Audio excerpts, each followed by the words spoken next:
Welcome once again to Signals to Danger, the podcast which explores the history of our nation's railways and its darkest days. And indeed, welcome to this one, our 50th ever episode. Exciting times, which means that there is at least 50 hours worth of my voice out there, and I'm very, very grateful that you all keep coming back to listen.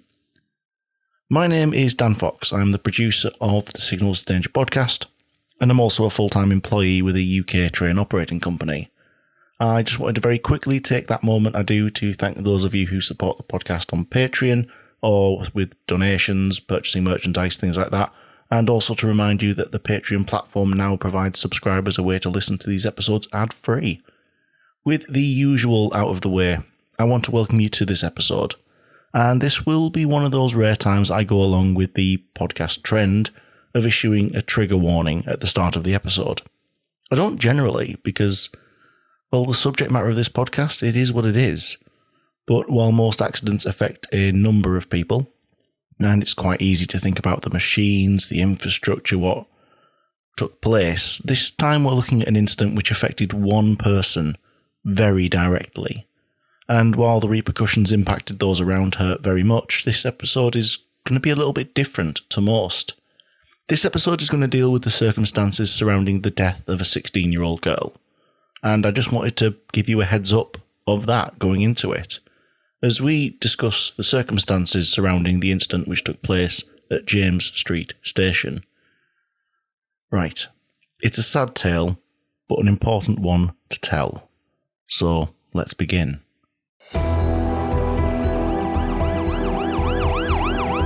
Back in 1964, Gerry and the Pacemakers hit the airwaves with a song about transport. Not necessarily the most musical of subjects, unless you consider Jay Foreman's musical rendition of the names of every single tube station musical. This song in particular, though, wasn't about rail, but it did cover the place that we're starting our story today. Gerry Marsden's modal choice was in fact a boat, specifically the ferry across the Mersey. The song itself was fairly well received, featuring on the soundtrack of the film of the same name, which was unsurprising as it was a musical flick featuring the band, think Hard Day's Night and the Beatles, but it did reach number 8 in the UK singles chart and number 6 in the US. But at the risk of being too tangential too early in this episode, I'll circle round to why I'm bumbling around the subject of Gerry and the Pacemakers. The namesake of this song is in fact an actual ferry service, unsurprisingly known as the Mersey Ferry, and it takes people from the city of Liverpool on the east bank to Birkenhead and Wallasey on the west. The ferry has existed in one form or another since around the year 1150, when Benedictine monks began rowing passengers across for a small fee, of course. The mid-1500s saw the service transition into private enterprise, and over the intervening centuries developed with steamships entering the fray and larger boats picking up the slack and indeed the people. The key to the popularity of the ferry really came down to the exclusivity of the service it offered.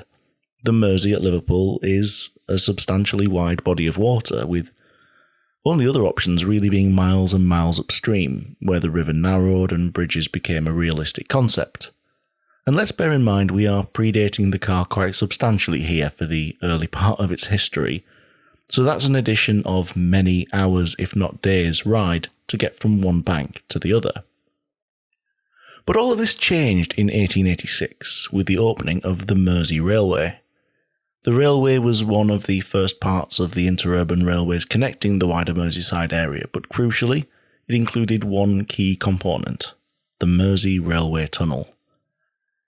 That's right, 5 minutes into the episode, about 5 minutes into the episode, I'm finally talking about the railways. The ferry across the Mersey was no longer the only way to get from bank to bank. The Merseyrail tunnel was a key piece of infrastructure when it was created, and although the steam age did bring some issues, these trains ran at a 5-minute headway through the tunnel, so it was a fairly inhospitable atmosphere, and people who'd initially flocked to the railway made their way back to the ferries following a peak of traffic in 1890. The railway was in fact soon in financial difficulty, and following some back and forth far too dull for this podcast, the newfangled technology of electrification was decided upon as a solution, and eventually the fairly well-known George Westinghouse ended up signing a contract to fund and deliver this change. So without this turning into a full history lesson, I'll briefly tell you that in 1948 the Mersey Railway became part of the Mersey section of the London, Midland and Scottish Railway, and in turn British Railways. The route under the Mersey became part of the Wirral Line, one of the two routes operated by Mersey Electrics, the part of BR, the other being the Northern Line running, north, out of Liverpool, along the coast and into the suburbs. As a result of privatisation of British Rail, the Northern Line and the Wirral Line were brought together as the Merseyrail Electrics passenger franchise in 1997. The third Rail Electric Northern and Wirral lines are largely isolated from the rest of the national rail network. No through passenger services to or from outside of the network. A decision was made to transfer it into exclusive Mersey travel control, being removed from the national franchising system, and the Secretary of State exempted the two lines from being designated as a franchise under the 1993 Act, all of which leads to Merseyrail's unusual position outside of the DFT operators, something which has been a bit useful, I suppose, in some of the recent disputes. In any case, that is a slightly tangential and maybe not quite as brief as I wanted it to be introduction to Merseyrail and the Mersey Tunnel. But now we need to ask why it is that I am talking about it. The Mersey Tunnel runs from the Wirral side of the river into the city, and at that point trains run into a loop which takes them to Moore Street, Lime Street and Central Station, before running back out to the river and across to the Wirral. There is one station before and after that loop. Essentially, it forms the eastern end of the tunnel, James Street. And it's here that our story will focus today.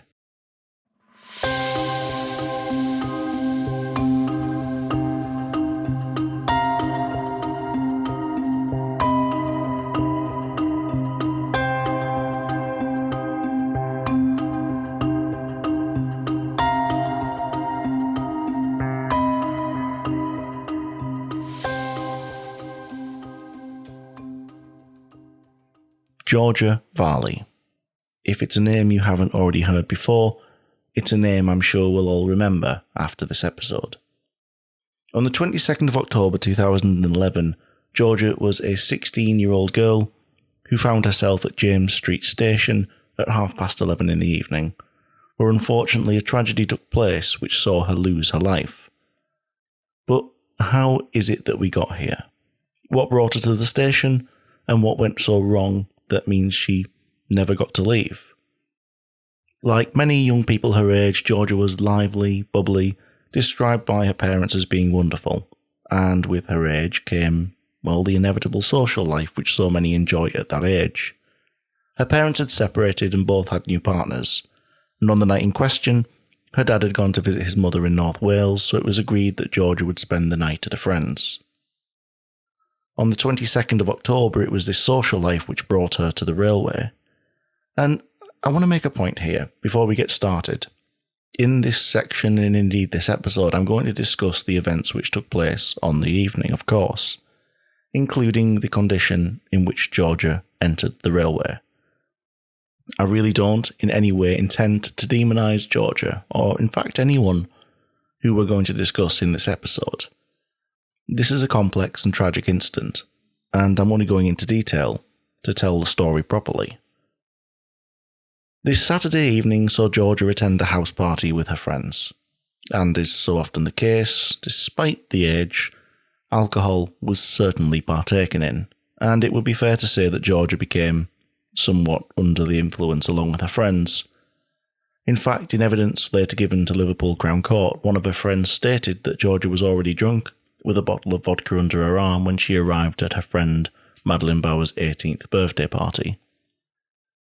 Bowers told the court that she had taken 2 bottles off her and hid one behind the couch, but she always got more, and that she'd offered to call her a taxi to take her home and to pay for it, but Georgia refused the offer and insisted she was all right to carry on.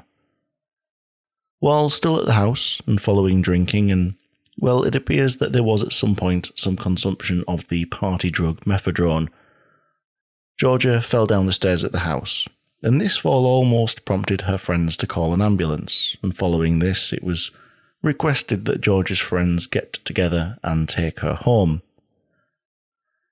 Young people drinking too much in the enjoyment of life.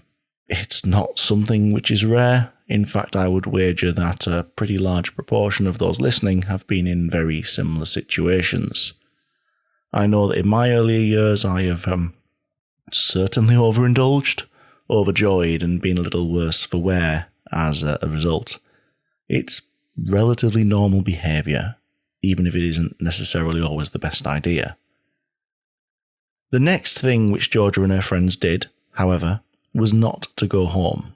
They made a critical decision to head into the city centre to continue their night out. The group headed for Manor Road Station on the West Kirby branch of the Wirral Line to board a Merseyrail train heading into the city centre, well, where the fun would continue. As Georgia was struggling in her 4-inch heels, her friends suggested she remove them on the way to the station. At around 11:05, the group boarded 2 Whiskey 58, the last train of the evening, which would take them the short journey into the city, 9 stops in about 25 minutes. The train was driven by Belinda Nicholson, and at the rear of the 3-carriage train was her guard, Christopher McGee. Georgia and her friends boarded the middle carriage, along with a large group of boisterous, loud, and happy people. It was party time on an evening, wasn't it? At the next station, Georgia alighted unexpectedly, saying she'd lost her handbag and was shepherded back on board the train by her friends. But this didn't happen instantly. Georgia left the train and the guard McGee went to close the doors.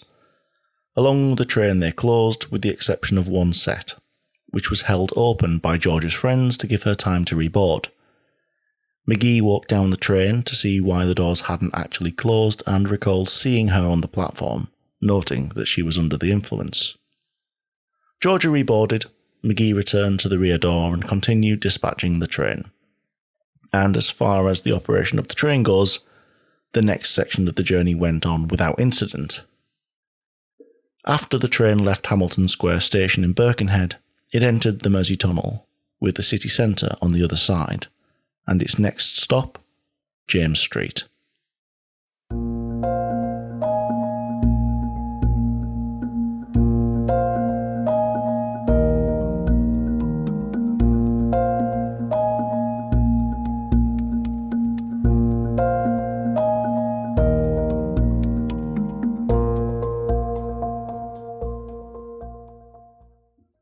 As 2 Whiskey 58 drew into James Street, it pulled up, stopping at 23:28. McGee released the doors, allowing passengers to exit the train and move into city centre pubs and clubs or, well, wherever else their legs told them to take them. A number of those who had been at the party alighted here, although it wasn't the stop Georgia and others were planning to use. They had intended to get off at Lime Street and walk to the Garlands nightclub. McGee, seeing passengers had alighted, started the process for getting the train ready to leave and to head into the loop round the city centre stations. He reached for the door close button, and the doors closed sequence began. The hustle alarm started, that beep beep beep that we're all so used to, and it played for 4 seconds. At the end of those 4 seconds, 2 things happen. Firstly, the doors start to close, and secondly, Georgia alighted the train. She walked immediately to the tunnel wall opposite, and the train doors slammed shut. Others on the platform look back, likely due to the fact that Georgia and her friends had started calling to each other, as one had gotten off and the others not. And a few seconds later, McGee released the doors of the train again, but only for a few seconds, as nobody attempted to board or alight, and the young lady remained near to the platform wall. McGee selected doors closed on his control panel, and the hustle alarm once more sounded across the underground platform. At this point, Georgia started back towards the train, but didn't try to board it. Instead, she moved over to a window next to the doors and leant against it. She was trying to talk to her friends through the window, and one of them called, "Love, just move away from the train."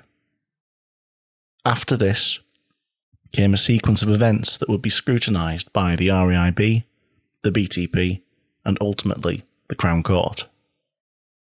McGee reached for his door control panel and used the bell buzzer to send a code to Nicholson at the front end, 2 on the buzzer.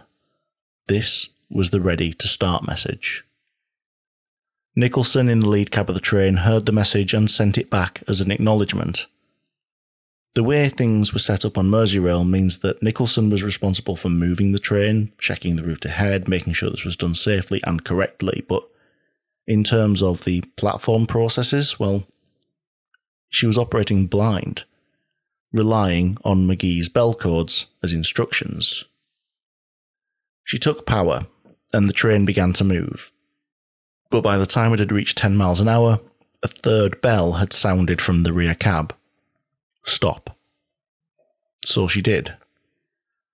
Unbeknown to her, as the train had started moving, Georgia had leant back from it, slightly twisting in the direction of travel, but by the time it had reached about 5 miles an hour, she fell back in contact with it, turning slightly and falling to her right, down into the gap between the train and the platform.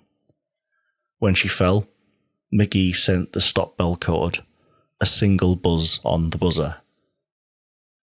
The tragic outcome of this night was that Georgia Varley received injuries as a result of this fall between the train and the platform, which meant that she lost her life.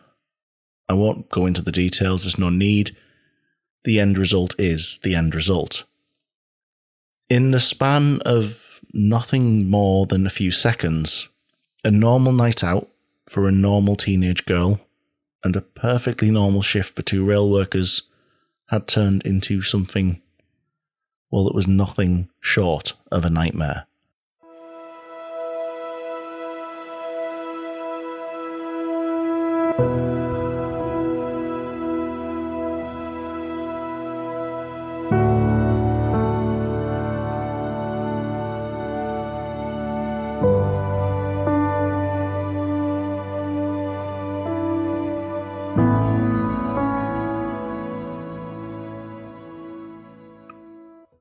As we've covered previously, the responsibility for investigating accidents on the UK rail network lands with the Rail Accident Investigation Branch.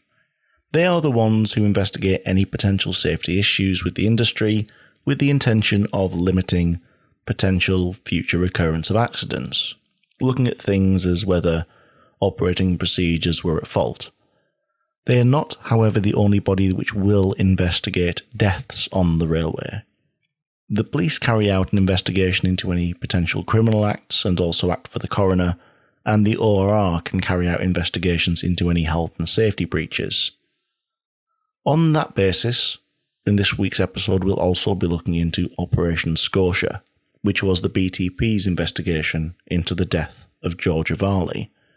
So while I will be using my usual sources of the RAIB report and contemporary news sources, I'll also be working quite heavily this episode from an article written by Detective Superintendent Simon Taylor for the 10th volume of the Journal of Homicide and Major Incident Investigation, but we will get into that a little bit later on. British Transport Police, BTP, received initial reports about the incident shortly after it took place from both Merseyrail itself and also from numerous 999 calls made by those who were unfortunate enough to have witnessed the incident. Based on the information that had been handed to them, the command and control log was opened, with the message, "Person fell between platform and the train, may be a fatality," and the incident was initially categorised as a fatal accident. Fire and rescue officers arrived on the scene with BTP and paramedics, although from the earliest arrivals it was clear that there was no rescue which could be undertaken, and investigations began. Over the next few weeks and months, both the RAIB and the BTP would conduct independent investigations and come to their conclusions about the circumstances which had taken place. But in the spirit of this podcast, we will start with the RAIB. One factor that would be crucial in this investigation would be understanding whether the decision to dispatch the train took place before or after Georgia leant against the side. Due to the fact this incident took place on one of the stations of the Merseyrail network, a key piece of evidence was present, which might not have always been available on open line: CCTV. The stations on the Merseyrail network are equipped with cameras, which at James Street itself were placed in the way that they fully captured the incident and became a tool that was invaluable to investigators on both sides of the table. The footage wasn't without its issues, however, with quality not being anything like the levels we've come to enjoy today.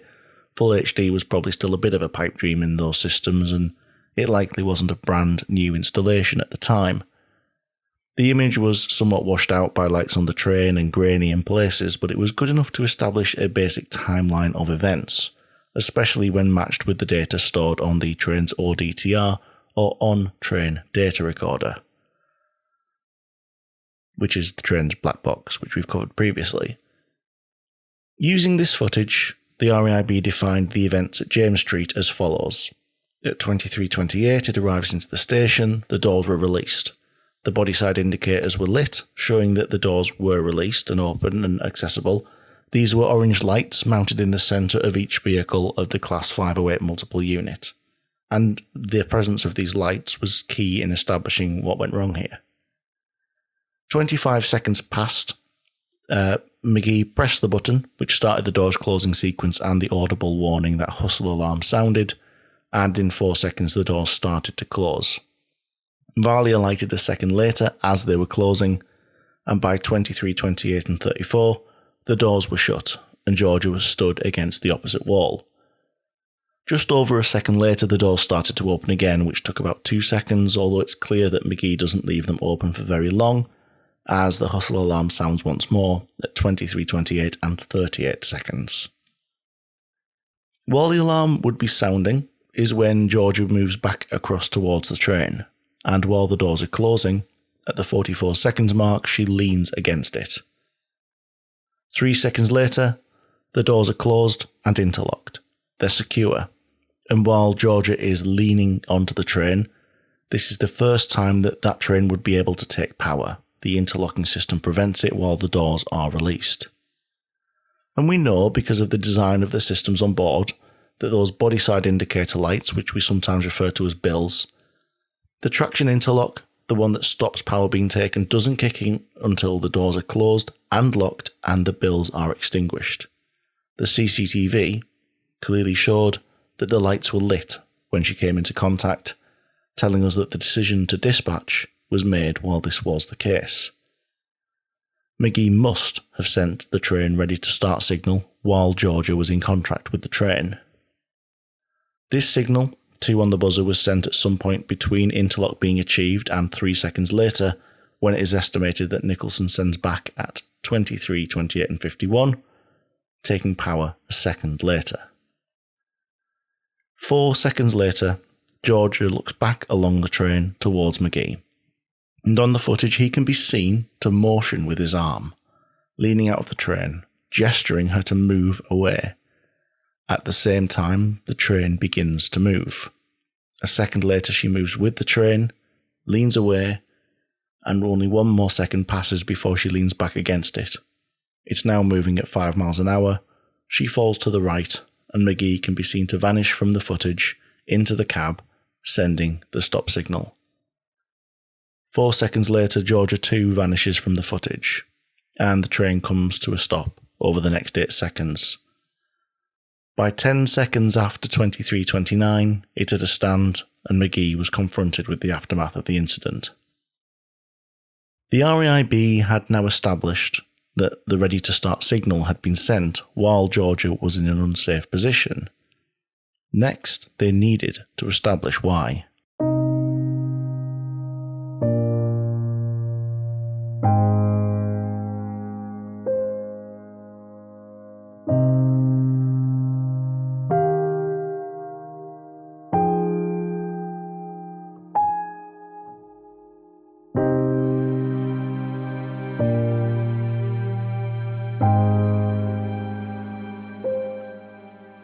The immediate cause of the accident was, as it is in so many circumstances, quite basic, and it certainly required examination of the causal factors in its support.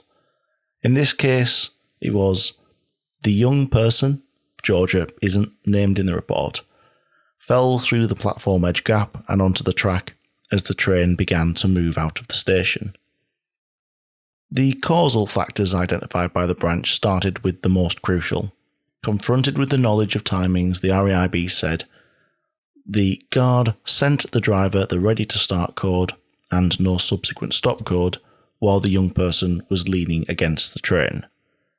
Knowing that this was the case, they identified 3 possible reasons to answer what was now the biggest question. Why? Firstly, that he had seen her, but he expected her to move away. Secondly, that he had not seen her because his attention was elsewhere, for example on the large group of passengers moving down the platform or the train's door control panel. Or finally, that he had looked briefly in her direction but did not see her there. And these possibilities were approached using the information from the video footage. It shows McGee at his open door and the young person, Georgia, leaning against the train approximately 11 seconds before he waved to warn her to stand back. This meant that he had sufficient time to carry out a safety check as required by the dispatch procedure. If McGee had carried out the safety check at this time, as he was supposed to do as part of his job, he would have seen Georgia. As seen on the footage, there was nothing between them to restrict his view, which kind of eliminates the second possibility, that he hadn't seen her. A large group of passengers took up the width of the platform and restricted his view of her while she was at the wall, and then as she approached the train. But the RAIB considered the possibility that as they passed, his attention may have continued to focus on this large group as they walked towards him and through the exit, which was opposite his door. And it's also possible that his attention went from the platform to the control panel as he pushed the button to close the doors, watched for the interlock light, and then pushed the signal twice to send his ready-to-start code. The report also tells us about that third possibility, that the guard had looked briefly in the young person's direction but did not see her, and it can't be completely discounted because looked but failed to see is a known phenomenon in routine repetitive tasks. It's one of the reasons why the railway encourages things like risk-triggered commentary, because you are going through a mundane repetitive task but you are highlighting the risks that you need to be aware of. The branch in their report cited a 2006 report into car accidents, which said that 21% of junction accidents involve people going through the motions of looking but not actually seeing the other car, the cyclist, the pedestrian. Looked but failed to see was recorded most frequently at private drives or entrances, and almost as frequently at mini roundabouts. And why is this important? Dispatching a train is a routine, repetitive task that the guard would have carried out several 100,000 times in his career before the dispatch that caused this incident. After the guard boards his train and stands at his open door, the platform video camera footage doesn't show him in enough detail to determine the direction he's looking at or his line of sight at key times. The RAIB therefore couldn't determine where McGee was looking at these key times from his account of events, and actually they couldn't particularly trust his accounts because his recollections were not reliable or conclusive.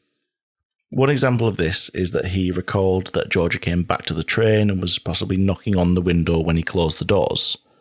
However, video footage and information from the train's data recorder contradict this because on both occasions the young person was at the platform wall and away from the train when he pressed the button to close the doors.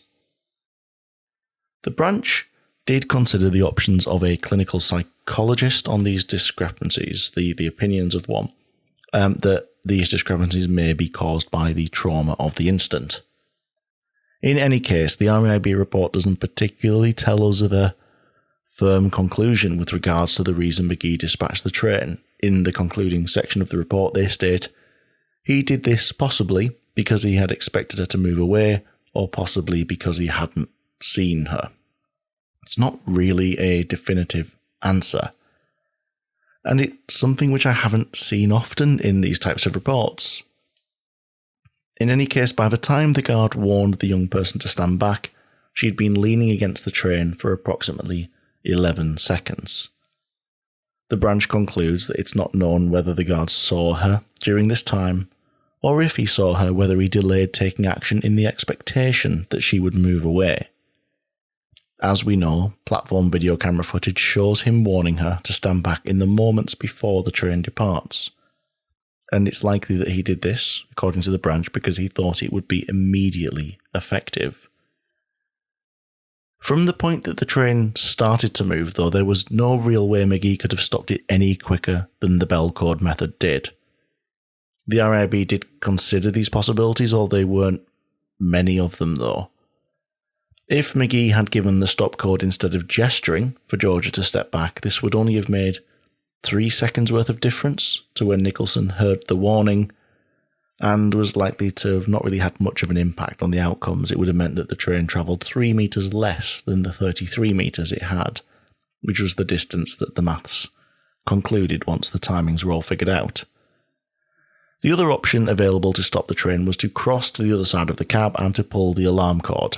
This would have sounded an alarm in the driver's cab, warning that an automatic brake application would take place within 3 to 4 seconds. Within this time, the driver can brake immediately, can override the automatic brake application, although the additional time needed to travel to the chain on the other side of the cab would have meant that the stop message would have come later, and therefore the actions of Nicholson bringing the train to a stand later still. In fact, there is only one option which the report considers that would have made any real difference, and for me it was the only viable option available. If the guard had seen the young person but delayed taking action in the expectation that she would move away, there were other alternative courses of action available to him to dispatching the train. For example, he could have walked along the platform and made sure that Georgia had moved to a position of safety, or stepped back on board before he gave the ready to start code. Alternatively, he could have called for assistance and had the young person removed from the platform. They would have added time onto his journey, and delays are an issue, but lives are so much more significant. For me, that option that the RAIB suggested in their report should have been the only option.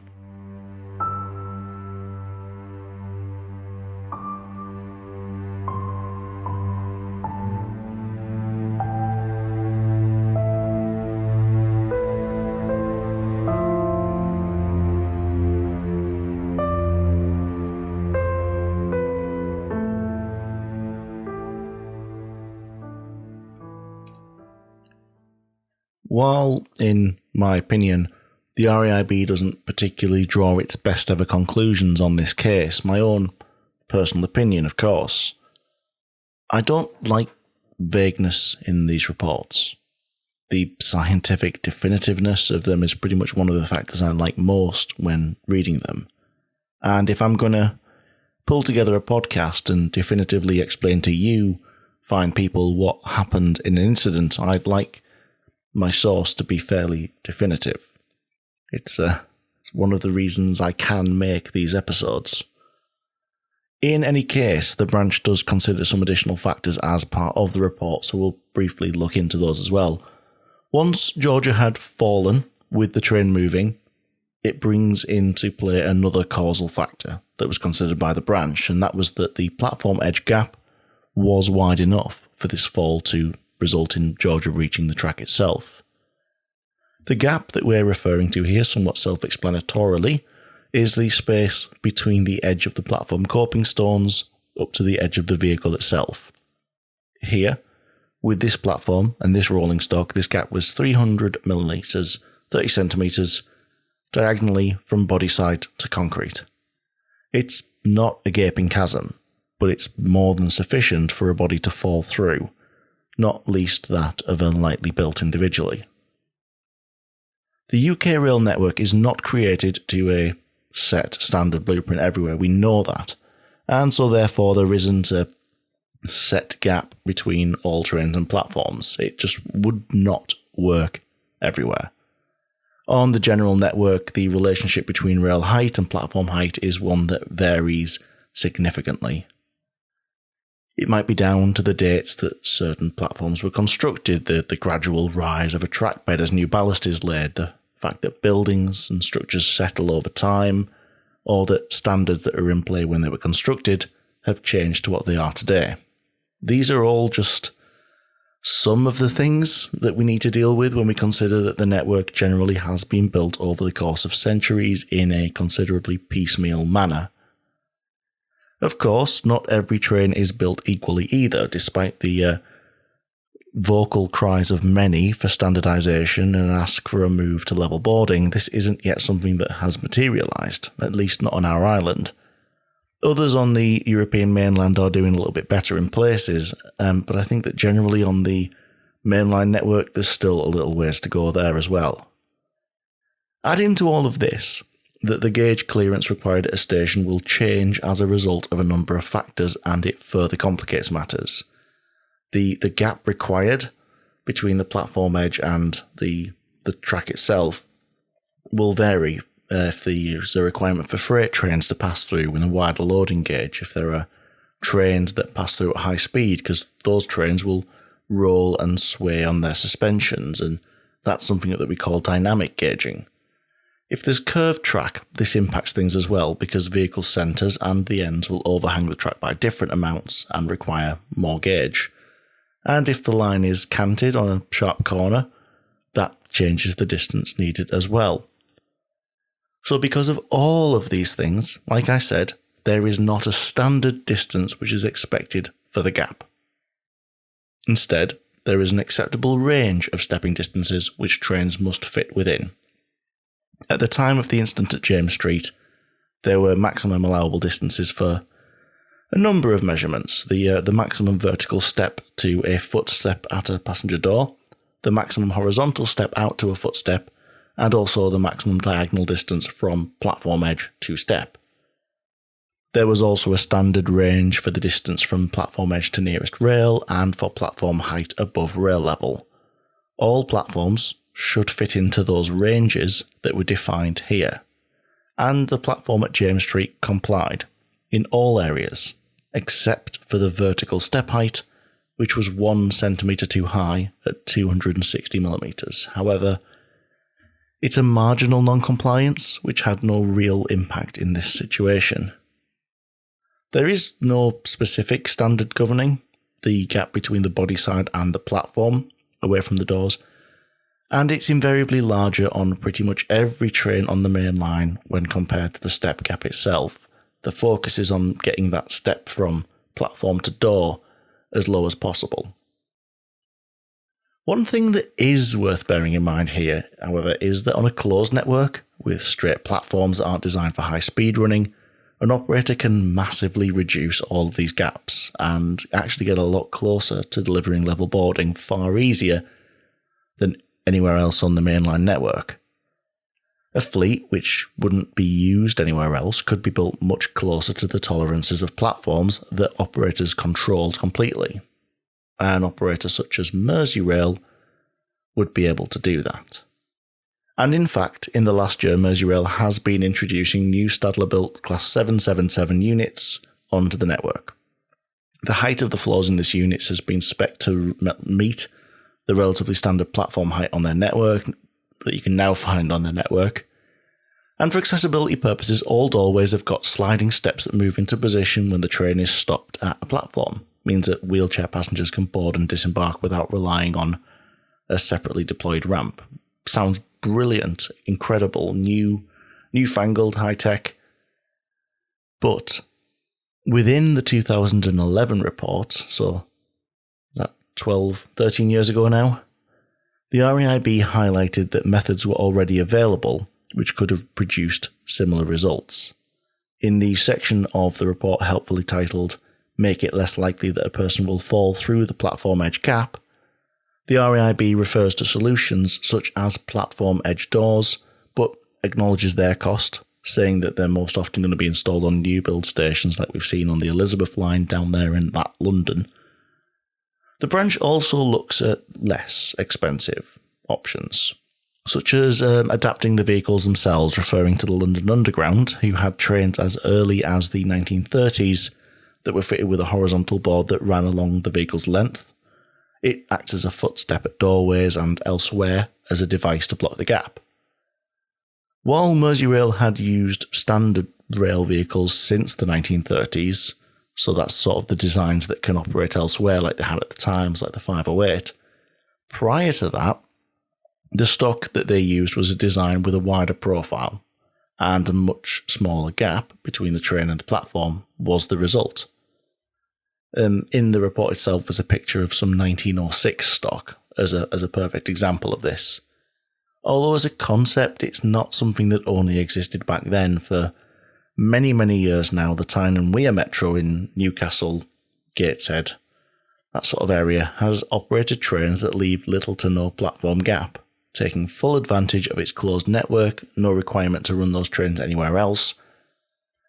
And even if you didn't want to completely build a new train to meet that requirement, the report does tell us that it might be possible to fit panels to the body side of the trains that fill those gaps, and that if you were to ever ship those units off somewhere else, those panels could be removed, so they could still operate on the mainline network. There are some other engineering solutions that would reduce that gap, so raising the platforms on Merseyrail's network would be a solution, albeit a pretty expensive one, but there are other cheaper solutions that were suggested, so sort of slightly bringing the cost down now would be to move the coping stones closer to the trains. Less expensive than raising the whole platform, but still costly. There is a cheaper option, which is available and was suggested in the report, and these are gap fillers. They are bolted to the platform edge, they're made from blocks with deep rubber prongs. The prongs are able to support a person's weight vertically as they stand down on it, but they bend and deflect horizontally without damaging themselves or the trains that pass and contact them. You can use these blocks to build out the platform a little bit and reduce the gap. The fact is, the open railway, the main line, the bit that goes from place to place, is segregated from the people all around it. Fences and walls, embankments and cuttings, they all provide a physical barrier. And people who find themselves meeting trains here, well, they've quite often made a conscious decision to put themselves in a position of risk. In fact, the safest of situations is by completely segregating people from the heavy metal of the railway, so we do that everywhere that we possibly can. But, really big caveat, but there is one place this just really isn't possible, and that is where people need to board or alight. Platform edge doors are a good step in the right direction and sort of the ideal look for a station, but it just would not be cost effective for every single rural platform, and retrofitting is more or less an impossibility when different trains with doors in different locations are calling it 100-year-old platforms. It's a situation the railway is a very long way from solving. So, what is the solution? It's effective management of where people board trains, the place that we like to call the PTI, or the Platform Train Interface. This is the point where people are at their most vulnerable while undertaking an entirely everyday task. This is the point where the railway needs to protect people. Within the PTI, there is an area we call the dispatch corridor, or at least that's what we refer to it as where I've learned. 1.25 metres or so from the edge of the train to the height of the cant line where the body side meets the roof. When you're dispatching a train, that space should be completely empty. Empty of items, empty of risks, and most crucially, empty of people. People who are not always making the best decisions for themselves at the time, and are not always in their best minds. We as railway staff understand the risks. We've got a duty of care over those who are in that area. And as we move into the next section of this episode, you'll see that I'm not the only person who feels that way.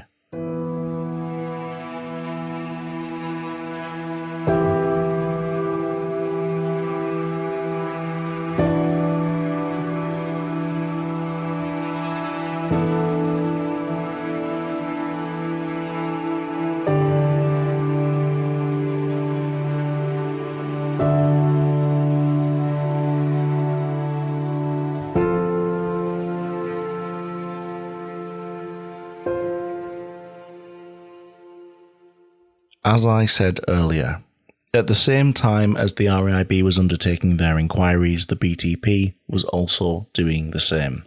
And in 2015, Detective Superintendent Simon Taylor would write about his experience of the investigation, which was known as Operation Scorcher.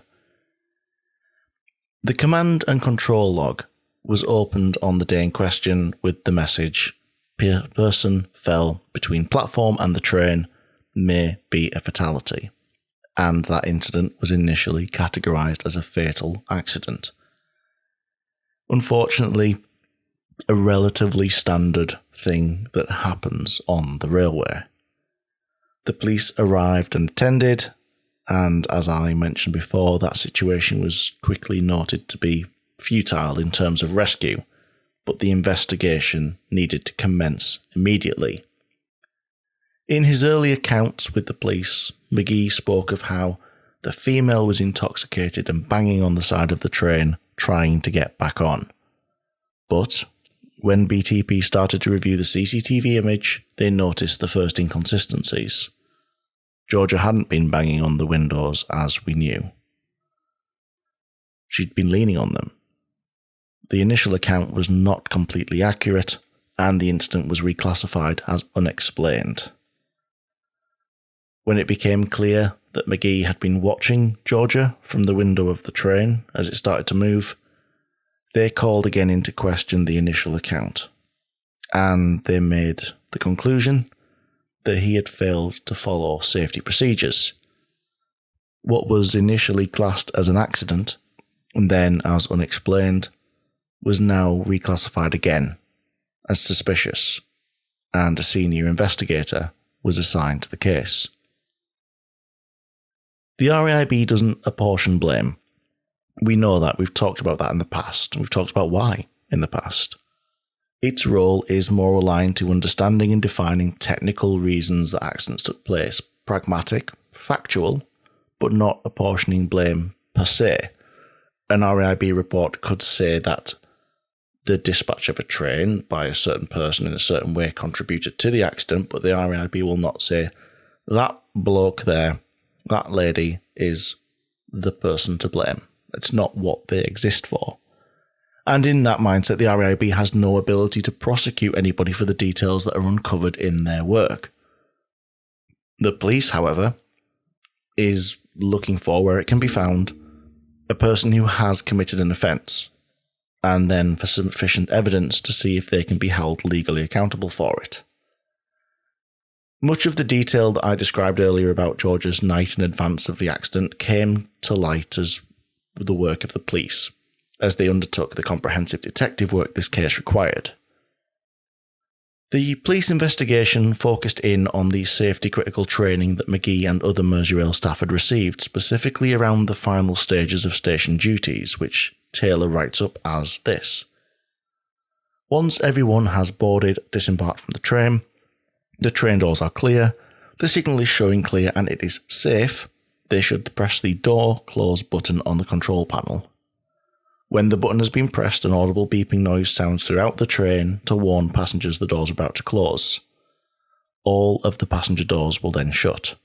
The lights on the outside of the train then go out, and the guard must then check again by looking down the side of the train to ensure that the doors are closed and that 1, the signal at the end of the platform is still showing clear, and 2, that it is safe for the train to depart. Once the guard has satisfied himself that this is the case, he will then board the train and close that door. He should then indicate to the driver with a 2-beep signal that it is safe for departure, and the driver then acknowledges by sending the signal back. The train then departs on its journey, and the guard should also remain at the door looking out onto the platform until it's into the tunnel. This description, this process, is what good looks like that the police were considering when assessing the sequence of events at James Street, This is the training that McGee received, and this is what they were measuring him against when reviewing the station CCTV. And in the journal, Taylor recounts the sequence of events as interpreted by BTP, with what feels like a smaller element of ambiguity than that which is described by the branch in their own report. The sequence of events that Taylor shared was this: 23, 28 and 2 seconds. The train arrives at the station. McGee is seen with the guard's cab door open, leaning out, looking along the platform. The doors were open, as shown by the orange lights and the large group, some of them associated with the deceased, and then alighted from the train, and one male was seen to fool about at the door on the platform. 23, 28 and 20, McGee finally stepped out of the guard's cab onto the platform. 23, 28 and 30, the male reboards the train, and McGee also steps back into the cab with his head remaining out of the guard's cab, looking down the train. 23, 28 and 31, Georgia then left the train and moved across the platform towards the wall. 23, 28 and 40, Georgia headed back towards the train while the doors were still open. 23, 28, 43, Georgia leant back against the train, with both hands placed upon the windows above her head. This put her at approximately a 75-degree angle against the train. By 45 seconds, everyone on the platform had now gone past McGee, who was still leaning out of his cab.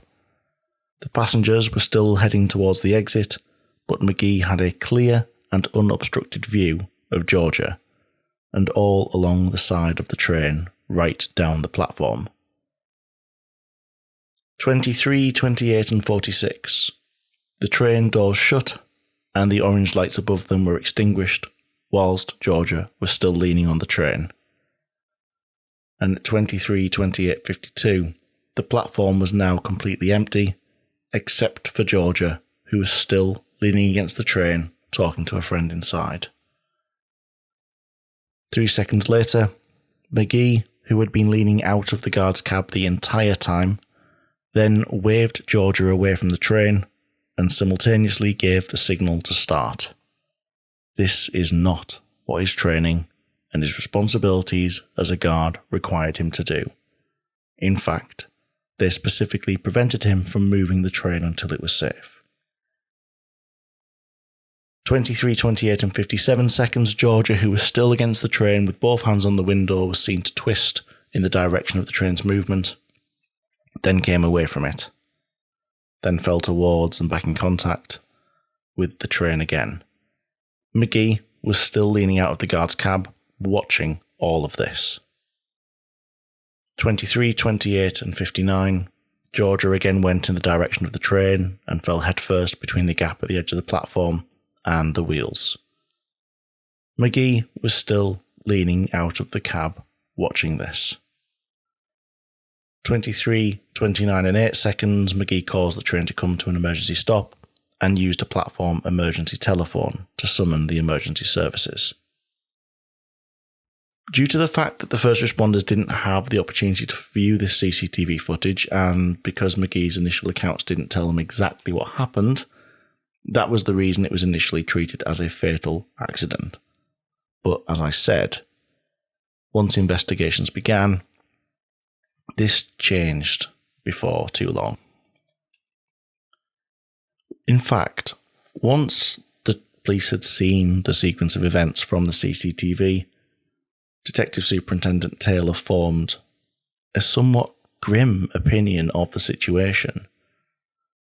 This was that what had really happened at James Street was that McGee saw an opportunity to leave Georgia stranded on the platform as a sort of punishment for her antics earlier on in the journey.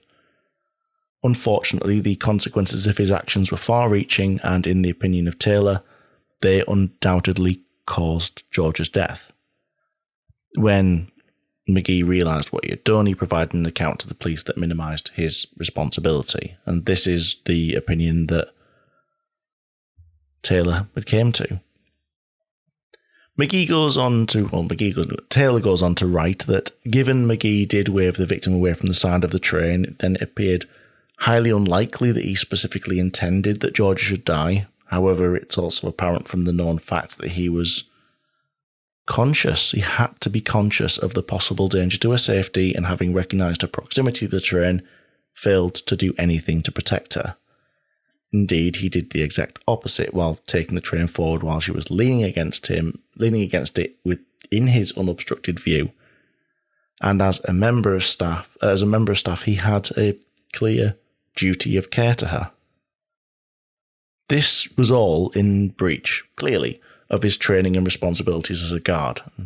Further to that point, the breach resulted directly in George's death. However unintentional it might have been on his part.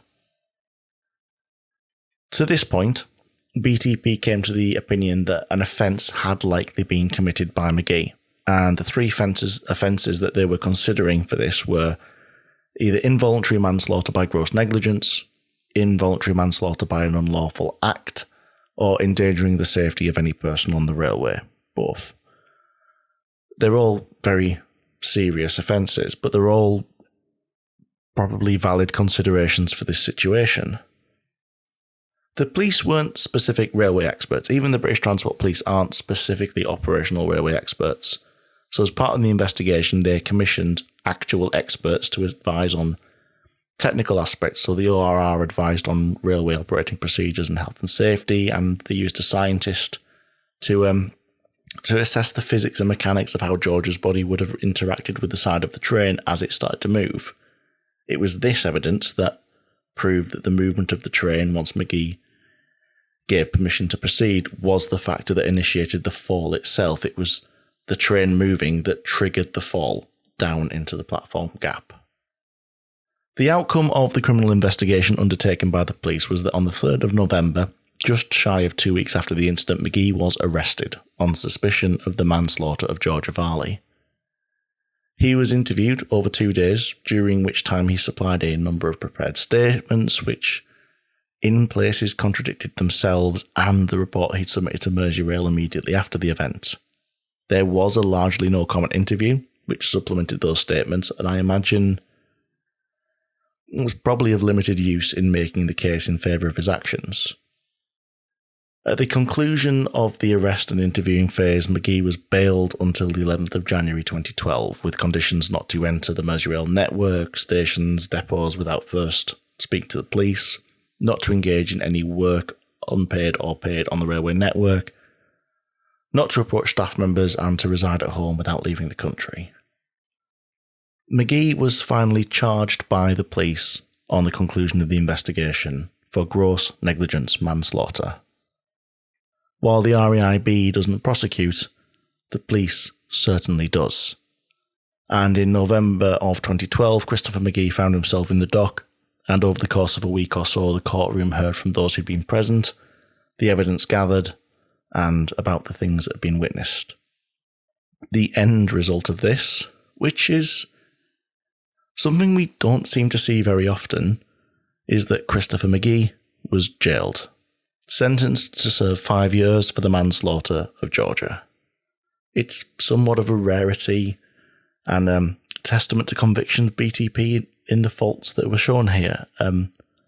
A conviction that was clearly echoed by the Crown Prosecution Service and indeed in the courtroom. In a statement that BTP issued following the accident, Detective Chief Inspector Simon Taylor said that the verdict brings to a close a year-long investigation which has been extremely difficult for all involved. And I would like to take this opportunity to thank the officers and staff who have worked tirelessly to bring this case to court. McGee did, as was his right, appeal the sentence, appearing before the Court of Appeals in 2013 in a hearing which lasted only 90 minutes. McGee's barrister, he argued that the 5-year term was out of step with previous sentencing decisions in this type of case, and it didn't reflect the personal mitigation, that he'd been a train guard for 20 years, had an unblemished record, and actually that he himself had suffered from the incident due to post-traumatic stress disorder, and it was the first prison sentence for what was in essence a man of good character. In response, however, Lord Justice Pitchford said that the appeal was not even arguable. What distinguishes this case is the appellant's inexplicable decision, knowing the gross risk of death or serious injury to this drunk young woman, to signal to the driver that it was safe to proceed. It seems to us that this was gross negligence of a very high order in the performance of his responsibility, both to the public and to this individual over which the appellant had complete personal control. Standing back, we do not underestimate the severity of the sentence imposed, but we are quite satisfied that the trial judge, who was in the best position to make the assessment of seriousness, took account of all relevant factors.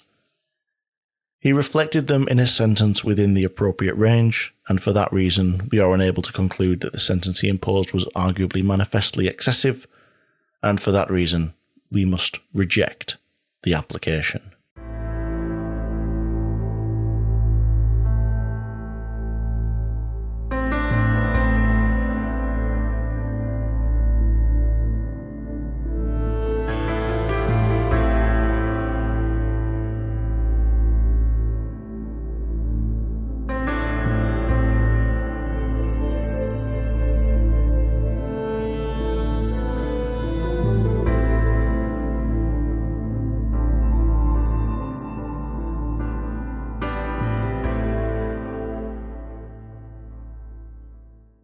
Duty of care.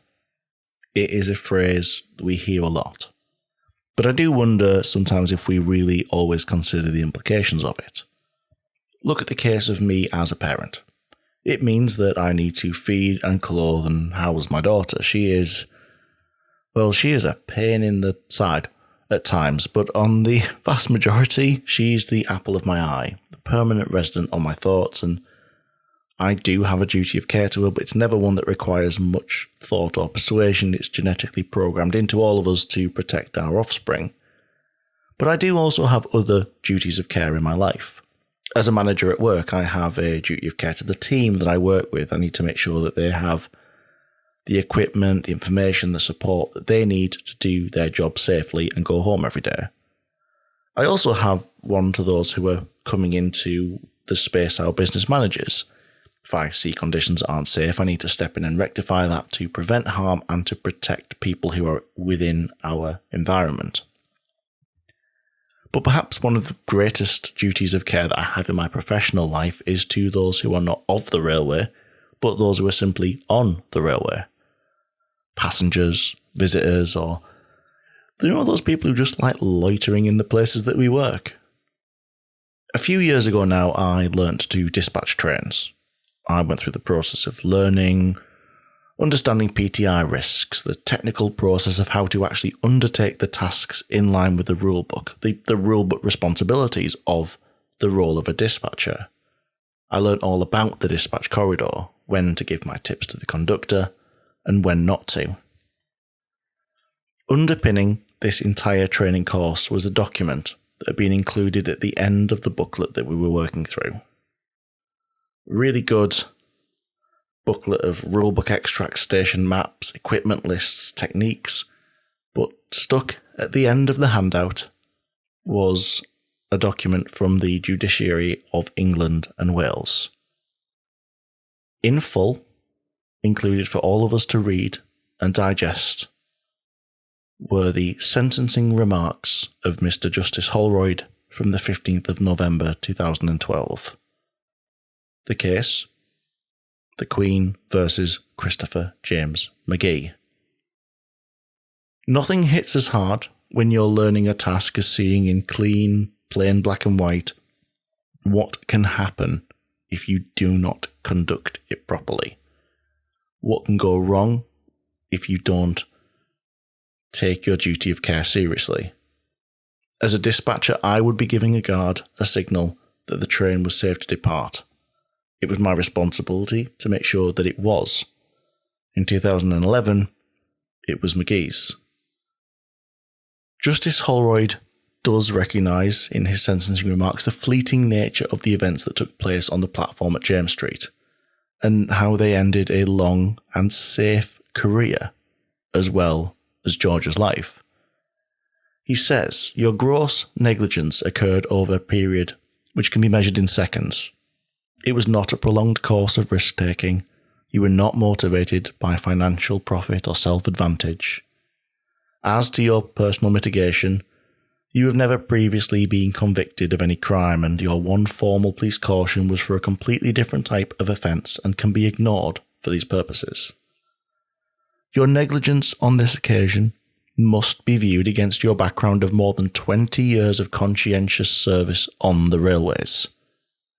You will live with the knowledge of what you did, and I accept that it will be a heavy burden to you. You will live with the knowledge. Words which I read at the time and which sunk in. Holroyd's sentencing notes are comprehensive and publicly available, so I won't labour the point, but I will end this episode by sharing the powerful opening paragraphs of what Justice Holroyd had to say. You have been convicted by the jury of the manslaughter of Georgia Varley. Her life was ended in a dreadful way at the age of just 16 by your gross negligence. You did not intend to kill or even injure her, but you displayed an appalling disregard for her safety, and she paid for your criminal negligence with her life. When a crime of homicide is committed, one life is ended, but many more lives are damaged or destroyed. In an eloquently written statement, Georgia Varley's mother has made very clear the excruciatingly painful sadness with which she suffers. Of course, she is not alone in grieving. Georgia's father, her wider family, and her friends have all suffered and will continue to suffer. No sentence of the court can bring back their loved one or make up for their loss.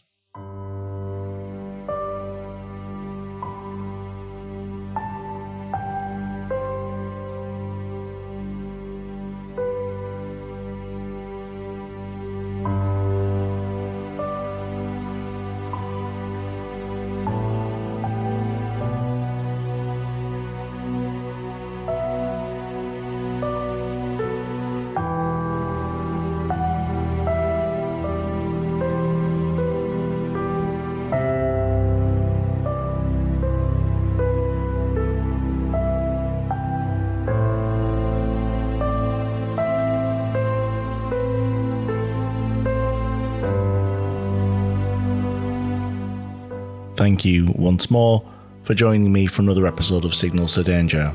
Please come and hang out with me on social media. It's at Signals to Danger, pretty much anywhere. Don't forget there's merchandise on sale. The link is on the social posts, and thank you to all of our supporters. With all of this said, thank you for joining me once more, and until the next episode, travel safe.